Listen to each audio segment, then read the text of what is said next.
La noticia de la jornada a nivel local ha sido la sesión plenaria que se ha celebrado en el Ayuntamiento de Mérida esta mañana para aprobar, entre otras cosas, el plan económico y financiero que el equipo de gobierno municipal había preparado para cumplimentar así con las directrices que el Ministerio de Hacienda le imponía para la entrada en vigor del presupuesto municipal. Al final no ha salido adelante, el gobierno se ha quedado solo en la votación con los votos en contra prácticamente de toda la oposición, a excepción del voto a favor de la concejala no adscrita.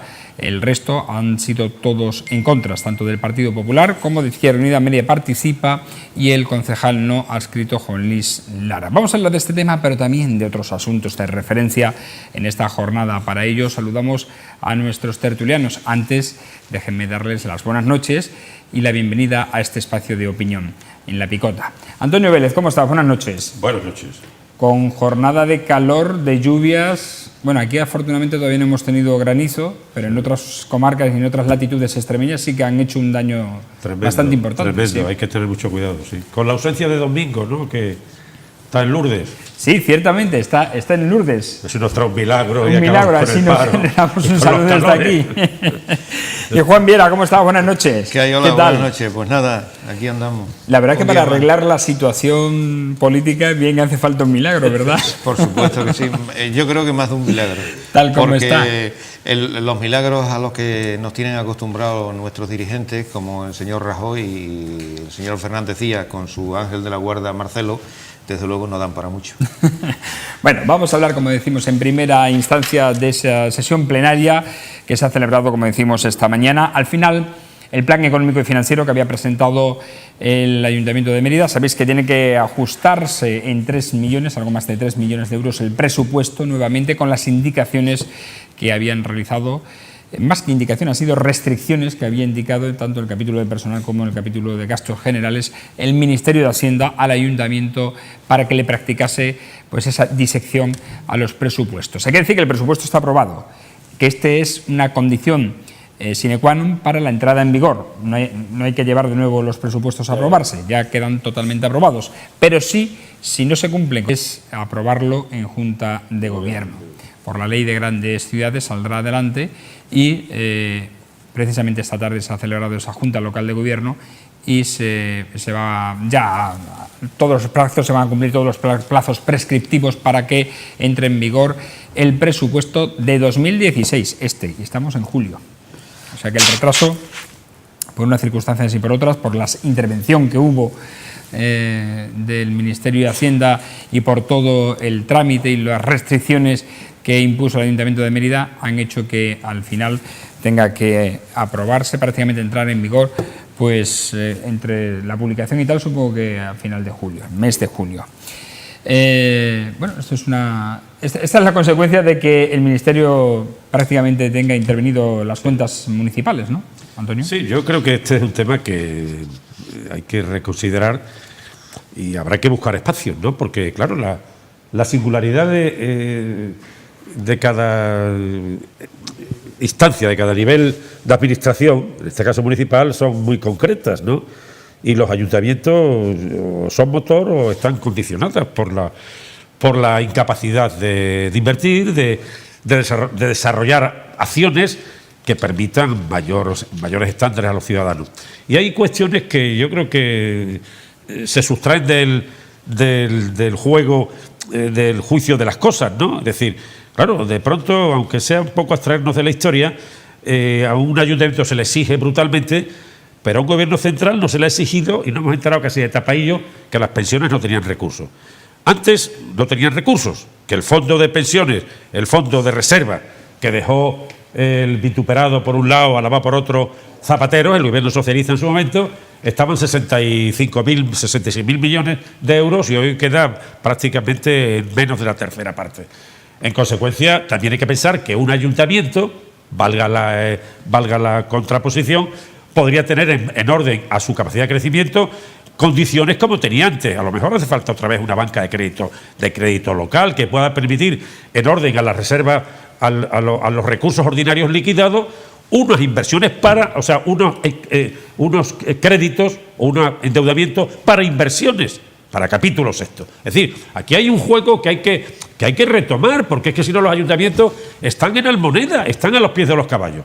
Y seguramente también que este ayuntamiento está sufriendo una mala administración de los anteriores, muy concretamente del anterior, de un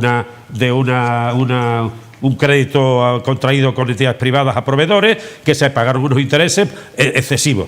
Independientemente que ahora Cedo vaya al Pleno y quiera ir de justiciero. Bueno, no sé qué sitio tendrá en la historia de Mérida Pedro Acedo Penco, pero bueno, me parece que debe tener un cierto rigor. Yo he sido alcalde y conozco este tema y sé lo que es la huida hacia adelante, las inversiones en elementos en activos o en bienes productivos o en servicios, en fin, esto es un tema muy complejo. De todas formas, yo creo que no faltan en estos casos también una cierta acción de control, de echar el aliento en el cogote, en el cuello, en la nuca, valga la expresión más educada, a quienes gobiernan siendo de otro signo. Porque al hilo también de lo que decía antes, de que la caja de pensiones está tocada, lo debía saber toda España, debía haberlo sabido toda España, y debíamos hacer pedagogía política, y que la sociedad estuviera un poco más politizada, y no al pairo de los que algunos le cuenten, desde un triunfo electoral arrollador, que no ha sido, o desde la realidad de una deuda, no un déficit contable de presupuesto, no, de una deuda del Estado, del conjunto del Estado, que supera ya el PIB de toda la nación. Es decir, esto es una brutalidad. El último gobierno socialista dejó en una quinta parte del nivel de endeudamiento público que tiene hoy la nación en relación con su PIB. Esto es una bestialidad. Por lo tanto, quizá habrá que retomar la reconfiguración de todas las instancias administrativas, políticas administrativas del Estado, para dar mayor fluidez a las acciones y a las respuestas a los ciudadanos, porque si no estamos en una política de pura contabilidad financiera, y en cierto modo el dinero es una abstracción, ¿sabes por qué? Pero en fin. Juan. Sí, bueno, yo creo que es lo que hemos repetido ya en multitud de ocasiones, que en este país hay una asignatura pendiente, y es la reforma de las administraciones locales para que los ayuntamientos tengan capacidad y solvencia para gestionar y llevar a cabo pues actividades, inversiones, como dice Antonio, de cara a aumentar el bienestar de los ciudadanos, ¿no? Y eso es una cuestión ineludible, y lo que estamos observando precisamente hace unos años con la reforma de la administración local del Partido Popular, que es precisamente recortar y asfixiar un poco más a los ayuntamientos en su actividad económica. Y después, por otro lado, hay una cuestión de necesidad imperiosa que un gobierno que tenga cierto carácter progresista y que quiera dar aliento a los ayuntamientos debe poner en marcha, que es una banca pública, bien un banco de crédito local, de las características que han tenido en ciertos momentos de la historia de este país, o bien una banca pública cuya finalidad sea, entre otras, la de apoyar las actividades de inversión de los ayuntamientos, puesto que observamos no solamente aquí en el Ayuntamiento de Mérida, sino que en otros ayuntamientos, cómo no hay capacidad económica suficiente para hacer cosas y para desarrollar competencias que serían muy importantes de cara a los ciudadanos. Lógicamente, todo eso entra dentro del marco global de lo que debe ser una verdadera reforma tributaria para que en este país pues pague la gente que tiene dinero, los que hoy día el fraude fiscal de las grandes empresas, de las grandes fortunas y de la banca es enorme, y quien contribuye a la hacienda pública pues es el IRPF de los trabajadores, es la renta de los trabajadores. Entonces, dentro de esa reforma tributaria de pura necesidad que debiera desarrollar un gobierno progresista, entra esta reforma de las haciendas locales para dar, digamos, aliento, para dar posibilidades a que los ayuntamientos desarrollen competencias y satisfagan necesidades de los ciudadanos, porque de otro modo estamos viendo cómo poco a poco se va restringiendo esa capacidad y los ayuntamientos pues de alguna manera van quedando como elementos dentro del ámbito municipal incapaces de hacer cosas, ¿no? No, pero bueno, incluso con otro matiz complementario. Desde el nuevo proceso democrático, porque el franquismo tuteló, y los sistemas absolutistas y los sistemas las dictaduras tutelaron, controlaron y asfixiaron en exceso. Pero incluso, ¿por qué no se puede pensar, de que los ayuntamientos pueden tener una capacidad de locomotora sobre la acción general económica del territorio? Es decir, ¿por qué no? Siendo yo alcalde, el agua se constituyó como empresa pública al 100%, Agumer, Aguas de Mérida. El pleno era el Consejo de Administración, yo era el presidente del Consejo de Administración y los concejales eran los consejeros de Administración. Bien. Hicimos una reserva de derechos de gas, Gasmer, Gas de Mérida. Ambos recursos los vendió luego el PP de Acedo por cifras enormes y los privatizó. Es decir, yo creo en la gestión pública. Hay mucha gente, muchísima gente en la izquierda, en el PSOE, en los socialistas, en el bloque progresista, de que creemos de que esos recursos son sumandos importantes generadores de actividad. ¿Por qué hay que privatizar la limpieza? ¿Por qué? ¿Por qué hay que externalizar los servicios? Porque al final externalizamos hasta la administración pública. Con lo cual esto es una especie de monopolio al final de un sistema capitalista que controla. Y no soy precisamente una persona revolucionaria, soy una persona pro sistema, pero sin embargo creo en lo público. Y en esa misma medida, yo si hubiera seguido en la alcaldía, hubiera turbinado el río. ¿Por qué no se puede turbinar un río en Mérida que tiene un caudal brutal, sobre todo porque sirve el juego de regadíos en las Vegas Bajas a niveles brutales de caudal? ¿Por qué no puede tener en un cauce que atraviesa el término de Mérida, que tiene 87.000 hectáreas, 867 kilómetros cuadrados? 867 kilómetros cuadrados. Sopesemos la magnitud. De los más grandes de España. Que el río, claro, entre los 10 o 12 primeros de España. Que el río Guadiana, un río poderoso, de caudal poderoso, sobre todo por el juego de los embalses en favor de los regadíos, circula realmente como una gran acequia de riego en verano, un canal inmenso, propiciando metros cúbicos por segundo a magnitudes brutales. ¿Por qué no se puede turbinar el río con turbinas Banqui, con turbinas Horizonte, con ruedas Pelton, turbinas, sistemas de producción de electricidad de poco salto, pero de mucho caudal? ¿Por qué no? Yo lo hubiera hecho y creo que es una alternativa que está ahí. O la imaginación está al poder, en la imaginación posible está el poder de las cosas, y si no, porque ¿quién entiende que Holanda sea una nación magnífica y fundamentalmente la agricultura tenga un elemento de generación de valores añadidos con un PIB que está en los 60.000, el doble de España? Pues porque no podemos pensar también que en el futuro los ayuntamientos deben ser generadores permitiéndole acciones.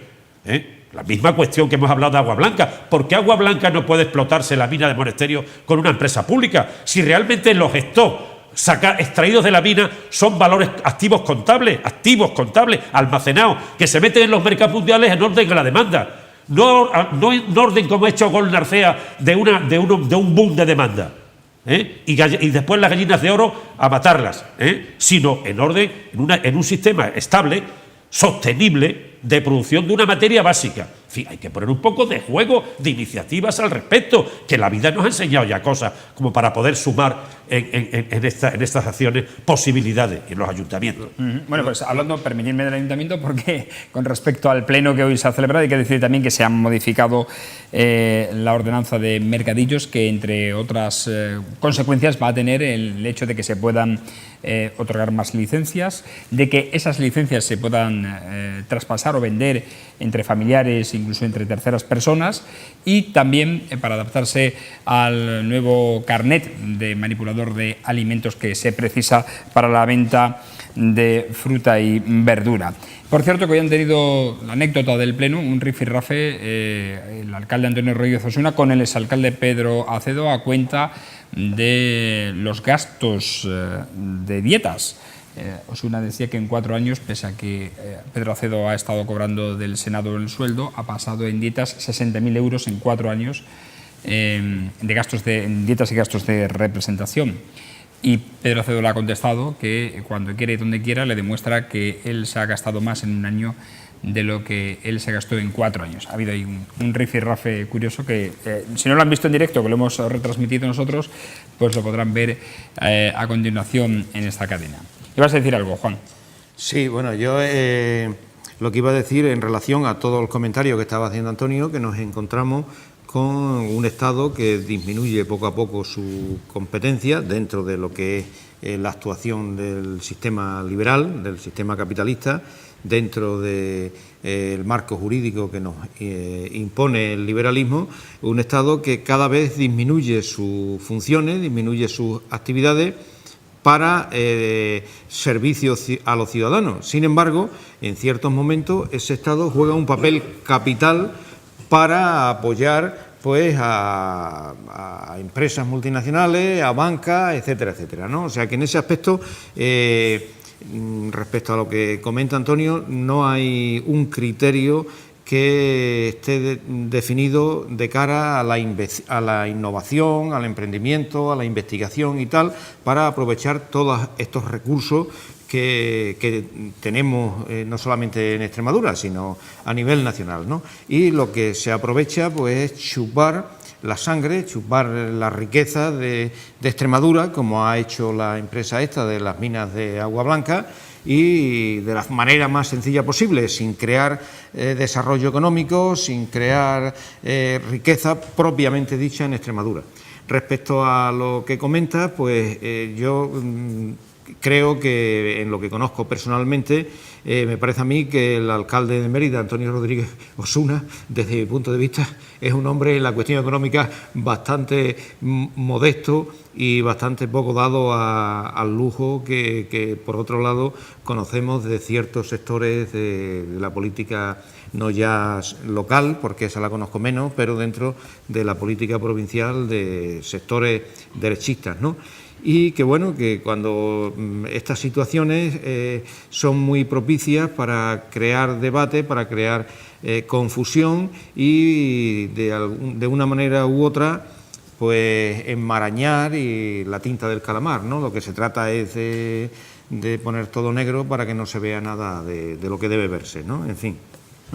Sí, bueno, yo en ese tema animo a Osuna a que investigue si hay duplicidades, si hay un aprovechamiento inadecuado de su cargo, de su bivalencia, vamos, entre senador y alcalde, y al mismo tiempo, pues bueno, saber cómo es cada uno, ¿no? Porque realmente yo tengo una experiencia desagradable, políticamente rechazable y poco democrática. A mí se me negó sistemáticamente el uso de la sala de prensa del Ayuntamiento de Mérida en las últimas legislaturas, cuando yo era concejal de SIES, ¿no? Y sin embargo ahora se ve el talante de otro ayuntamiento que permite que esa misma sala de prensa la utilice todo el mundo. Entonces lo utilizó solo el PP. El que te la negó a ti. Claro. O los que te la negaron claro. a ti, ¿no? Ahora, entonces lo utilizaba solo el PP. Parece que era su casa de siempre, ¿eh? O sea, lo propio de la derecha, tener el sentido de la propiedad de las cosas, como pasa ahora. El Estado, l'État c'est moi. El patrimonio, el Estado soy yo. El patrimonio claro. público me pertenece Claro. y como tal dispongo. Lo malo, Antonio, es que hay algunos ayuntamientos de izquierda, o al menos con la palabra esa, que se han acostumbrado y han aprendido de la derecha a considerar pues estas cosas públicas como un patrimonio que les pertenece, y eso es un error. Y yo creo que uno de los problemas que está teniendo en este país la socialdemocracia, el Partido Socialista en concreto, esa fuga de votos, ese agujero que le hace que poco a poco vaya perdiendo más votos dentro del electorado, es consecuencia precisamente de adoptar actitudes propias de la derecha que la gente no entiende en partidos de izquierda, ¿no? Entonces yo creo que en ese aspecto es necesario yo no sé cómo llamarlo, sino una reformulación del funcionamiento de... Una regeneración. Una regeneración, ¿no? en el espíritu de Joaquín Costa. Es decir, el regeneracionismo es necesario, totalmente de acuerdo. Y eso es algo que le compete, en este caso concreto, al Comité Regional, o sea, a la Dirección Regional del Partido Socialista, y bueno, y creo que lo debe hacer y con urgencia, ¿eh? ¿Te refieres exactamente a qué, Juan? En ciertos hechos pueblos, en concreto, sí. Por ejemplo, te cuento el hecho concreto de lo que está ocurriendo en Villafranca de los Barros con el funcionamiento del grupo municipal, del equipo de gobierno que es del Partido Socialista, ¿no?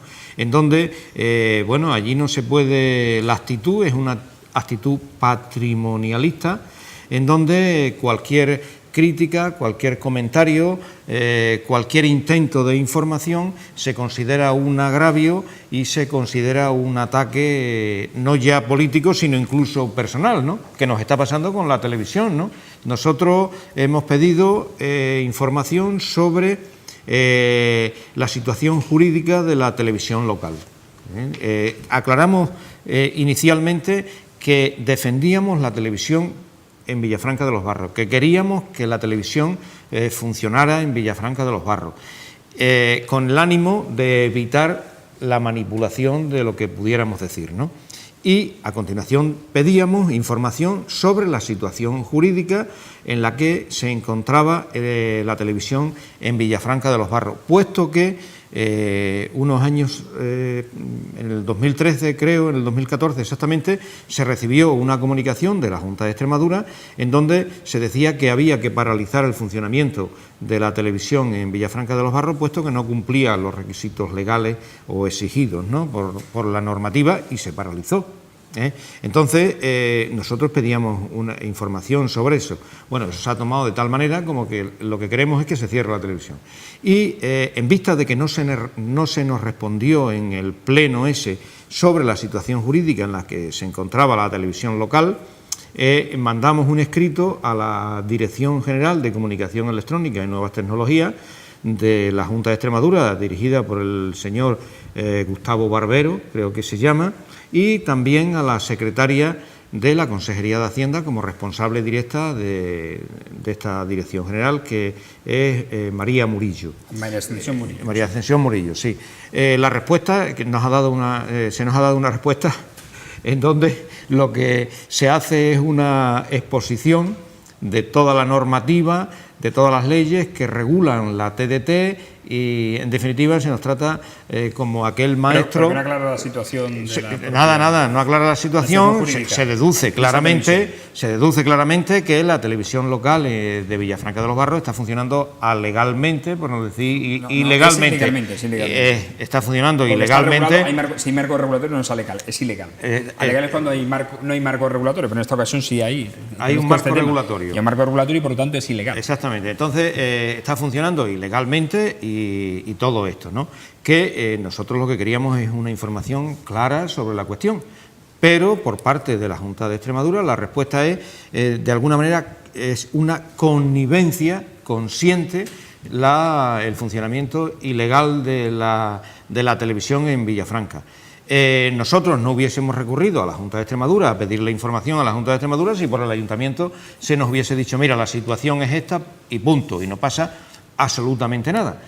Y es más, hay unas declaraciones del concejal de Cultura, responsable de esto, de Villafranca, del Ayuntamiento de Villafranca de los Barros, en donde se nos dice que han elaborado un proyecto que han presentado a la Junta de Extremadura y que la Junta de Extremadura le ha dado el permiso, lo hace en sus declaraciones. Entonces nosotros le decimos que bueno, que muy bien, que nos enseñe ese proyecto, que nos enseñe ese permiso que le ha concedido la Junta de Extremadura, y bueno, y en todo caso también pensamos que las partidas presupuestarias en donde se hace frente al personal que trabaja o a los actos que se lleva a cabo la televisión de Villafranca de los Barros, pues de alguna manera incumplen en ilegalidad, puesto que ese servicio es ilegal, ¿no?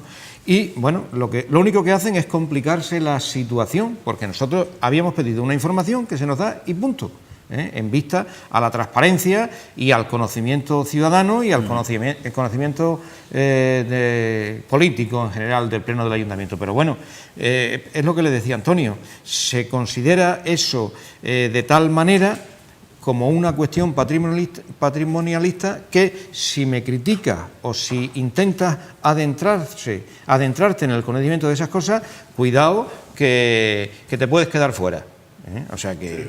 Sí, la misma similitud que estaba comentando yo aquí respecto del uso de la sala de prensa con carácter exclusivo. O sea, CEDO lo hizo, ahora sin embargo se beneficia de ese tema. Yo vuelvo a decir lo que decía, yo creo que hace falta que la sociedad tenga más participación en la cosa pública, que la transparencia sea una exigencia y que la normativa procedimental obligue a informar abiertamente de toda la circunstancia que ocurre en el caso que tú has contado o en el caso que yo he planteado, porque sobre este sistema aquí en Mérida también nadaba por encima de ese juego la imagen de Acedo en una foto que salió en El País con la trama famosa de La Púnica, era una cacería. Es que eso, claro, es como el tema Bárcena, es decir, y Casablanca. Oh cielos, me he enterado que aquí se juega. Pero mire usted, si es que lo sabe todo el mundo. Sí, bueno, es una situación también que nosotros desde la Organización de Defensa de lo Público de Almendralejo pues hemos estado denunciando lo que está pasando en el Ayuntamiento de Almendralejo, ¿no? En donde hay una serie de actividades de carácter público a realizar y tal, y que están patrocinadas por el Ayuntamiento de Almendralejo con la colaboración de empresas y particulares morosos con Hacienda por varios millones de euros. No entendemos qué tipo de relación se da ahí entre el equipo político y estas empresas o particulares, ¿no?, que defraudan y son morosos con Hacienda y sin embargo tienen buenas relaciones con el poder públicos. El poder político. Entonces son cuestiones muy sospechosas que nosotros lo que le decimos al poder político en Almendralejo, pues que se aparte de ese tipo que deje ese tipo de relaciones con este tipo de empresas morosas con Hacienda, ¿no? Por cierto, que hoy, este miércoles, se inaugura una nueva edición del Festival de Teatro Clásico de Mérida con la puesta en escena de un musical, Paloma San Basilio. Paloma San Basilio, que estuvo ya en Mérida, pero en un concierto, no dentro del festival. Estuvo ofreciendo un concierto de los 3 continentes, Sinfonía de los 3 continentes, que es como se llamaba, con Quilapayún, etcétera, hace ya muchos años. Hace ya muchos años, y no ha vuelto a Mérida desde entonces profesionalmente, aunque sí lo ha hecho de otra manera. Y hay que decir que al estreno de esta obra y por tanto de la inauguración oficial del Festival de Mérida viene el ministro de Educación y Cultura en funciones y vienen 5 embajadores. Vienen los embajadores de Hungría, Paraguay, Francia, Perú y Panamá. Asisten a esta inauguración del festival, que es una buena noticia. Yo en ese aspecto, todo lo que pueda tener como pasarela, como pantalla de publicidad, una región que está en cierto modo ha pasado en fases históricas de ostracismo absoluto en el resto del país, pues bien, ¿no? A mí me parece bien. Otra cosa es lo que podemos pensar desde otra perspectiva de un festival que podía tener otras connotaciones, menos de pasarela, valga la expresión, y más de carácter pedagógico, más de carácter educativo, más con el viejo modelo que empezó desde el pulso krausista, de la mano de Unamuno, del magistral escenógrafo Cipriano Rivas Xeriz, hermano de Lola Xeriz, la mujer de Manuel Azaña, y ese bloque de pensamiento que fue capaz de relanzar a una sociedad alpargata que luego un espadón la metió en 40 años de dictadura. Yo creo que incluso en la época de franquista, incluso el pulso de Pemán no fue errático. Hombre, Pemán era monárquico a ultranza, colaboró con el franquismo, pero mantuvo su gran tono intelectual, independientemente de que yo pudiera ser fan de Pemán ni remotamente, pero sin embargo tuvo rigor en los montajes clásicos. Y a pesar de que entonces se contabilizaban también el festival por los coches que aparcaban en las eras colindantes, pues el festival hoy entra en una historia para mí que va a ser muy exitosa, pero más bien de comedieta, no tiene ese enmarque que tuvo desde la garra que pudo poner en un momento determinado la administración de la mano de una persona bragada en toda una trayectoria progresista como era Pepe Monleón, cuando lo escribió en un discurso mediterráneo, y Mérida estuvo en el juego amplio de los grandes teatros de la historia del Mediterráneo, de la historia, de la vieja historia, de lo clásico y del pensamiento intelectual, y con mucho público, evidentemente. Pero bueno, hay otro modelo, bien. Es un modelo más economicista, que nunca dejó de serlo, porque desde la gestión pública, que se criminalizó intencionadamente mucho en la época de Monago respecto de alguna gestión de la última época socialista, pues esto se fue a un sistema de privatización y yo creo que se olvidaron momentos de gran impacto, de grandes espectáculos, de la mano de Tamayo, de Canseco o de Mario Gas, por decir 3 ejemplos absolutamente dispares, ¿no? Pero que Mérida ha brillado siempre a una altura por una razón muy sencilla, porque Mérida va a funcionar. Vamos, yo haría Mérida, yo no tendría problema, aunque sea un farol, habiendo sido alcalde de esta ciudad, teniendo 8 o 10 generaciones durmiendo el sueño eterno y conociendo la ciudad, ¿qué problema hay? ¿Qué riesgo hay aquí? Si Madrid está a 2 horas y pico y el juego de un escape y con un tema publicitario perfectamente. O sea, bienvenido lo que haga Jesús Cimarros, pero yo creo que falta ese viejo discurso del Mediterráneo, ese viejo discurso de la barraca, de la institución libre de enseñanza, del instituto escuela, del bloque krausista, de la pedagogía didáctica de un bloque de pensamiento que estaba también en la izquierda, de la mano de Fernando de los Ríos, como estaba con los obreristas de Largo Caballero o los activistas tecnócratas de Indalecio Prieto. Estaban ahí. Y ahí está el festival desde el año 33. Y 62 ediciones que han pasado y los yo le deseo contemplan sinceramente el mayor Por cierto, éxito que a la Cimarro y a la plaza, Junta. Antonio, la plaza lateral, me informa nuestra compañera misma, del teatro se llama la Plaza de las Eras Emeritenses, haciendo alusión a las eras donde los coches se dejaban o se aparcaban para asistir a las funciones y representaciones del teatro. Bueno, el festival, larga vida al festival, y hasta prácticamente final de agosto vamos a tener todas las semanas ocupadas con las distintas representaciones. Veremos qué tal van. De momento muy bien, porque son 30.000 entradas las que han vendido de forma anticipada. Ha crecido un 25% más el número de entradas en venta anticipada con respecto al año pasado. Está batiendo récord de venta anticipada, casi 30.000 entradas. Es ya un síntoma importante. Si no hubiera tanto aldeanismo pueblerino y parroquiano, posiblemente los juegos de sinergia, los juegos de sumando entre ciudades venerables como Badajoz, Cáceres, Coria, Plasencia, La Serena, sería un elemento total, porque el turismo es un gran invento y Extremadura ofrece opciones. Claro, hay que corregir algunas leyes.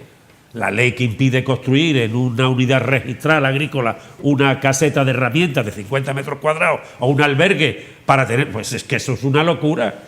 Eso hay que revisarlo, hay que revisar elementos con los que Extremadura pueda tener sumandos como tuvo la Costa del Sol durante muchos años, y ahí está. Pero bueno, estos son derivas, lo siento. Bueno, por cierto, que este jueves vamos a tener la próxima semana el debate sobre el estado de la región, 14 y 15 de julio. Y este jueves se va a debatir en la Asamblea de Extremadura un tema importante, que es la Ley de Medidas Extraordinarias para la Exclusión Social. Mañana. Efectivamente, y ya hay posicionamientos en torno a los grupos políticos. Por ejemplo, el PSOE ha presentado 13 enmiendas a este proyecto de ley de medidas extraordinarias contra la exclusión social. Entre esas medidas se encuentra la agilización de los pagos, el silencio positivo de las administraciones a la hora de su concesión y que haya una comisión de seguimiento junto a los movimientos sociales. El Partido Popular, a través de su secretario general, Juan Parejo, ha hablado de que esta iniciativa contra la exclusión social ha sido inventada por varios grupos por hechos como la falta de diálogo de la Junta, dice, con los colectivos sociales implicados. Desde Podemos Extremadura, Álvaro Jaén ha pedido que se blinde con 86 millones de euros esta atención a los excluidos sociales y con 12 millones de euros los mínimos vitales de la población. Y también se va a hablar mañana del dictamen de la Comisión No Permanente sobre el incendio de Gata, del pasado de la Sierra de Gata, en el que María Victoria Domínguez, la portavoz del grupo, y única diputada del grupo Ciudadanos, ha dicho o ha aseverado que el trabajo de los efectivos fue correcto y que la única intención del Partido Popular en este tema de incendio fue politizarlo. Sobre estas dos medidas, Juan. Sí, bueno, yo creo que el equipo de gobierno de Extremadura, el Partido Socialista, de alguna manera debe hacer frente sobre la cuestión de la exclusión social. O sea, el tema de la renta básica es algo fundamental en la situación económica en la que estamos. no me olvido del empleo, que es realmente las políticas de empleo, ¿no? Pero bueno, el tema de la renta básica es una cuestión fundamental que tiene que agilizar al máximo. Hay mucha gente que aún no ha recibido la renta básica después de tenerla solicitada en unos meses, y eso debe hacerlo frente por necesidad básica para la familia y por prestigio político de resolver problemas, los grandes problemas que tiene hoy, entre otros, la población extremeña. La cuestión del suministro de mínimos vitales, eso hay que resolverlo también.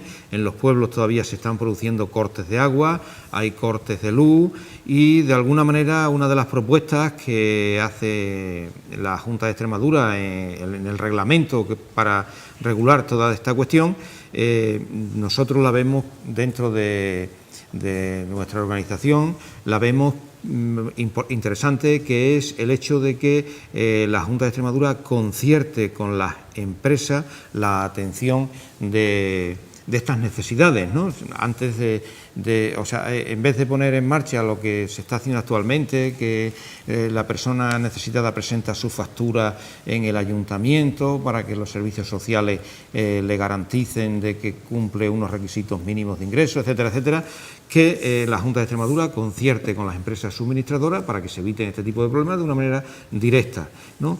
Y la cuestión la cuestión del silencio positivo, que lo había visto, eso es importante, pero que en los términos en los que estaba redactado, yo no sé si se habrá modificado, pero en los términos que estaba redactado, desde luego yo no estoy en nada de acuerdo, puesto que lo establece para 6 meses, pero renovable. O sea que si han transcurrido 5 meses y a los 5 meses se vuelve a replantear la cuestión, se alarga otra vez 6 meses, o sea, al menos lo había entendido así, ¿no? Yo creo que el silencio positivo hay que ponerlo en 3 meses, igual que el silencio negativo, y punto, y que no dé posibilidad a la Administración de, mediante reclamaciones o recursos, de ir prolongándolo indefinidamente, ¿no? Entonces, bueno, yo creo, en definitiva, en resumen, que hay que poner en marcha estas medidas de exclusión social cuanto antes, que el tema de la renta básica debe ser algo fundamental como elemento de consumo, de generación de empleo, para que las políticas, para que se cree riqueza y se cree empleo, la gente tiene que consumir, Las políticas que se han realizado en este país han sido políticas de recorte, políticas austericidas, que lo que hacen es disminuir el consumo y disminuir la creación de empleo. Entonces, resumiendo, hay que poner en funcionamiento el tema de la renta básica, resolver todas las cuestiones que estén pendientes, hay que buscar una forma fácil y efectiva de atender las necesidades de los suministros mínimos vitales de luz y agua, y después, por supuesto, que los movimientos sociales participen directamente en comisiones encargadas del seguimiento de esto, por el bien de todos. Antonio. No tengo la menor objeción a lo que ha comentado Juan, porque efectivamente hoy cada día más nos tenemos que acostumbrar a que hay una parte de la población, aunque sea coyunturalmente, ojalá sea coyunturalmente solo, tiene que estar protegida y, en consecuencia, vamos, no se dice ni siquiera la fase lapidaria de Marx, a todos según sus necesidades y a cada uno según sus méritos.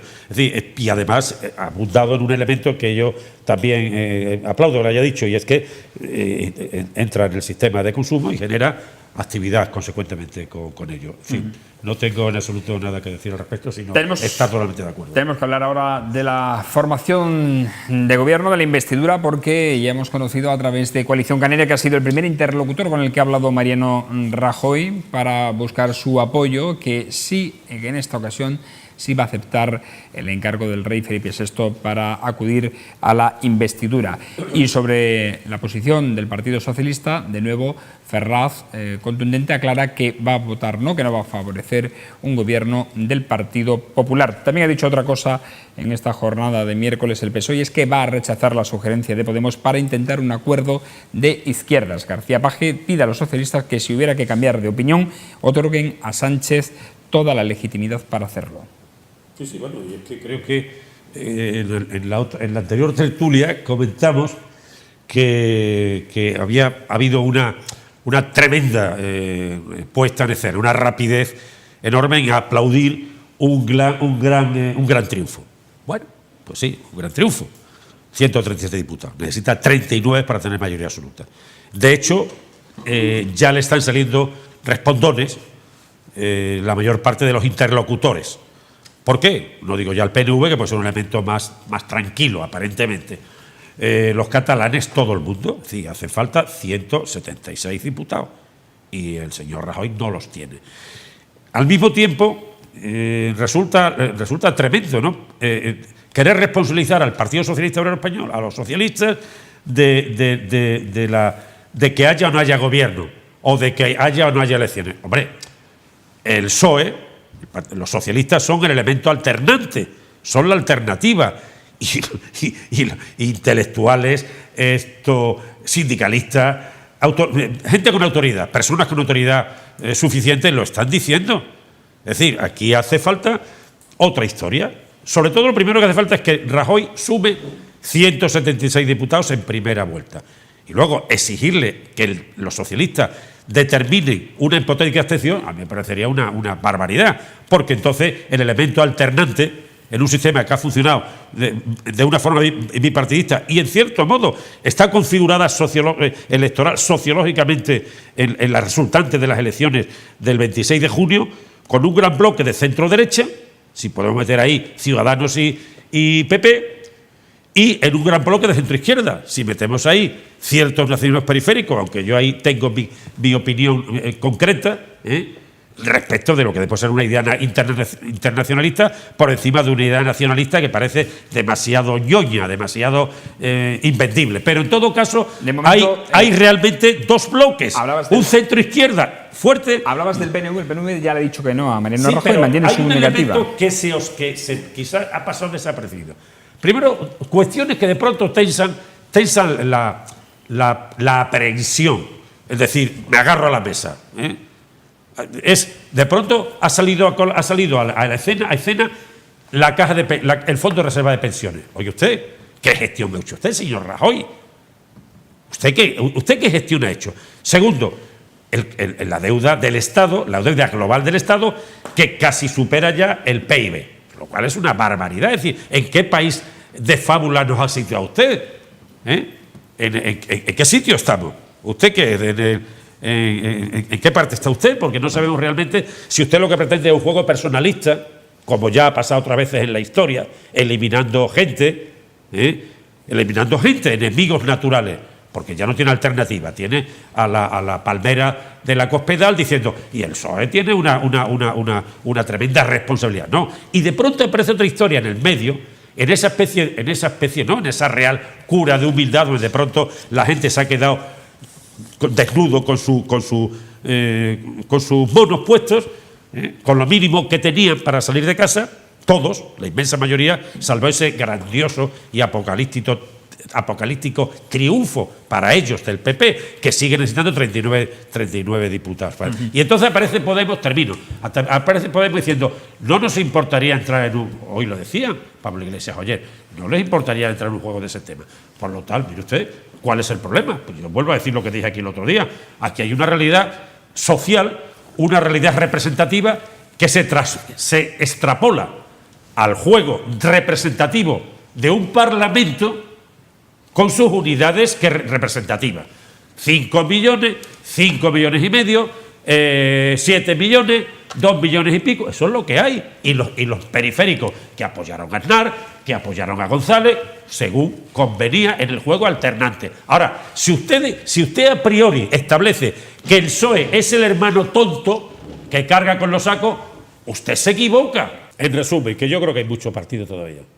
Lo que tiene que hacer Rajoy es empezar a plantearla con permiso del rey de forma. ¿Y creéis que puede haber unas terceras elecciones? Alfonso Guerra ha dicho que pronostica unas terceras elecciones. Pues puede ser, ¿por qué no? ¿Por qué no? Lo que yo no haría de Celso sinceramente, es suicidarme, vamos, pues es una locura. Sí. Juan. Yo totalmente de acuerdo con lo que está diciendo Antonio. El PSOE lo tiene difícil, es una situación difícil, pues Yo creo que debe decir no al PP, está claro, y el PP intenta formar el gobierno. Y en el caso de que no lo forme, porque necesita lo que necesita y no lo tiene, para eso hay un bloque de izquierdas también, en donde hay que dar entrada pues, a los partidos políticos periféricos, ¿no? El PNV, RC, etcétera, etcétera. El gran problema que veo que el PNV mantiene su no negativa como... No, me refiero el bloque de izquierda, ¿no? El bloque de izquierda, ¿no? En donde lógicamente debe estar capitaneado por el Partido Socialista, que representa de alguna manera la matemáticamente Juan, eso es muy difícil, porque hay que poner a muchos grupos de acuerdo. Pero bueno, el gran problema... sin la connivencia de Ciudadanos es imposible. El gran problema es el referéndum, el gran problema es Cataluña, que es la clave política nacional, ¿no?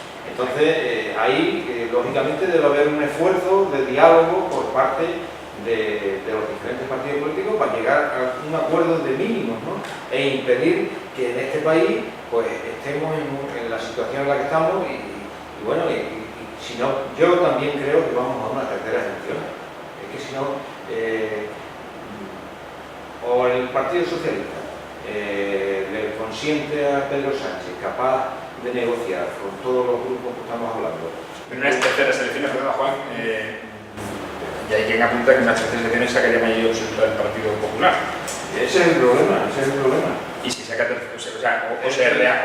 el bloque de izquierda hace algo, o el Partido Popular pierde tener la oportunidad de quizás tener o aspirar a... Hay que formar un bloque de izquierda y buscar el diálogo, resolver, hacer frente a los problemas de Cataluña, que es el verdadero problema de la política nacional, que digamos la línea que cuadra el eje que debe salvarse para cohesionar a ese bloque y hacer un gobierno de izquierda, de centro-izquierda progresista. De otro modo, pues no lo sé, no sé lo que puede pasar en este país. Si vamos a una tercera elección, lógicamente el Partido Popular se prevé que tenga mayoría, según las encuestas, pero bueno, también faltan las encuestas. Hombre, yo creo que ese tema se puede plantear desde la flexibilidad de un bloque de pensamiento mucho más abierto, menos esquemático, menos militarista. Es verdad, como decía Josep Fontana, la independencia se gana en la guerra y la independencia no la quiere absolutamente nadie, ni va a ser. Ahora bien, es verdad que aquí hay un juego que contagia a Europa.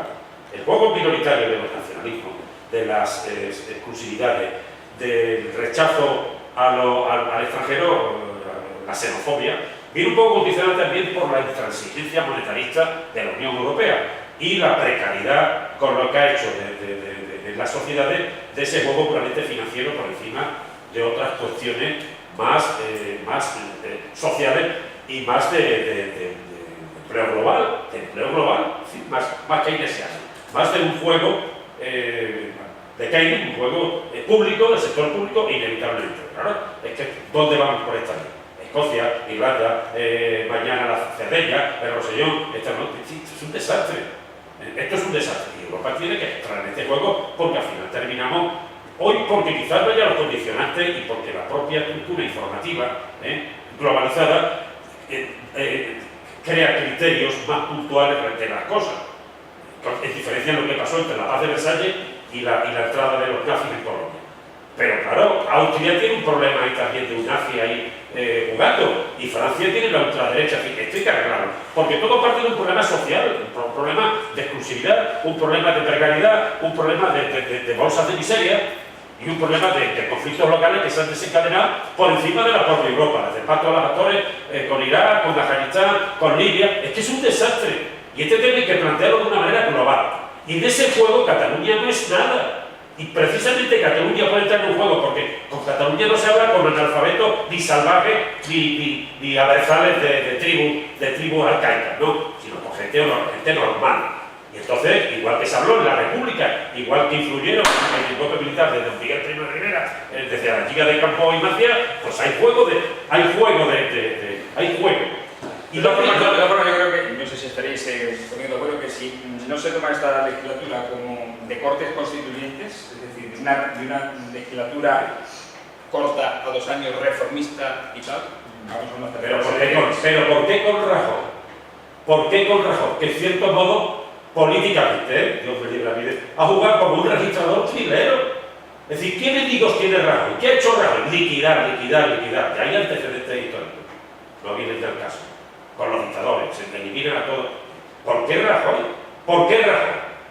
¿Por qué no hay otro juego o un gobierno o un pacto constitucional de modificación de constitución, lo que sea? ¿Y por qué no podemos formalizar la izquierda, la centro izquierda, un gran bloque de gobierno? ¿Y por qué se inhibe Rivera? Entonces, ¿Rivera qué papel juega? ¿Por qué tiene que asumir el PSOE el costo de su propia degradación como fuerza alternante? Pues porque seguimos con las líneas rojas, la del PSOE al PP, la de Ciudadanos a Podemos. Porque la regla primero Rajoy, le toca a Rajoy, no Señores, no tenemos tiempo para más. Mañana regresamos con una nueva edición de En la Picota. Gracias a Antonio Vélez, hasta la próxima semana, que será la última, por cierto, de nuestro programa, y a Juan Miera. Gracias. Y a ustedes agradecerles, como siempre, su atención, recordándoles que estamos en las redes sociales, en Facebook, en Twitter y en YouTube, donde pueden ver programas como Buenas noches.